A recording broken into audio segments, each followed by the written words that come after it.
Gone are the days when the nudity of a woman was a gift from the gods.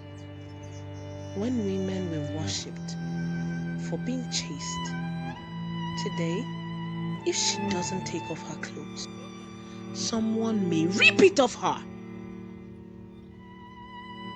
The first time I heard about suicide, I was 14. People spoke in whispers around my compound. It was rumored that my aunt killed herself because she couldn't find a husband, despite being a modern woman. I remember how my mother would talk with the neighbors about her sister in the day, and at night we would attend countless night vigils, deliverance sessions, and prayer meetings to purge the evil from my heart. Yet, I never saw my mother cry.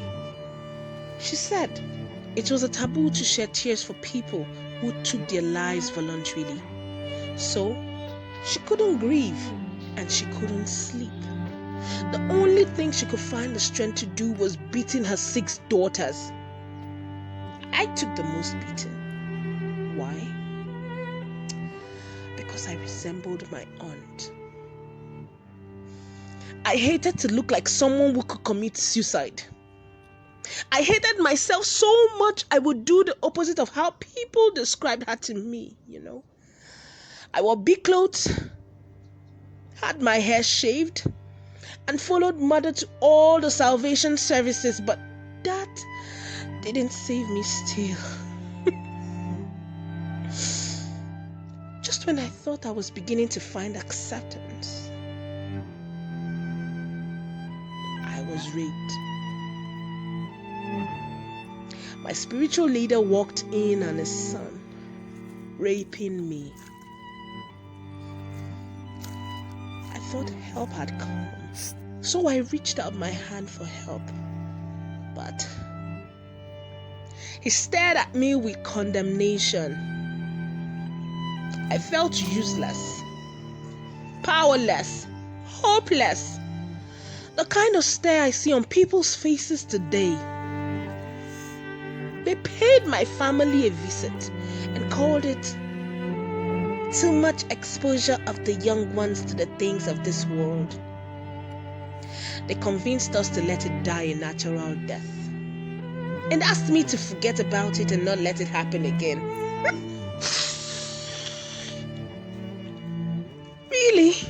Did I ask for any of it in the first place?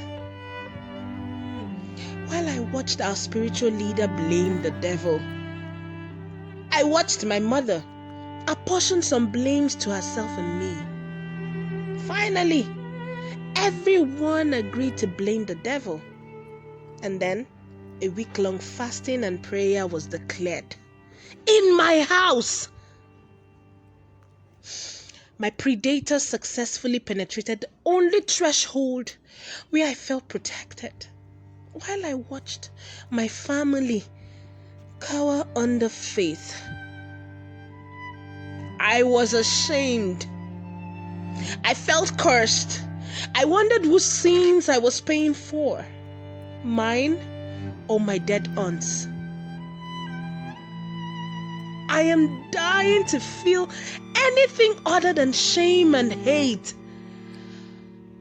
Pain and numbness seem close enough. But freedom is what I crave. Freedom from judgment and sympathy. Freedom from the pressures of upholding this image enforced on me by everyone but me. I am tired. I can't tell how much more my limbs can take. I want to unburden. I want to share. I want to be seen as good enough, not good for one night. I want to be seen and treated as a fellow human, not deprived my right by those in position to do so. Yes, I am strong, but I don't want to be strong alone. So, if you can hear me,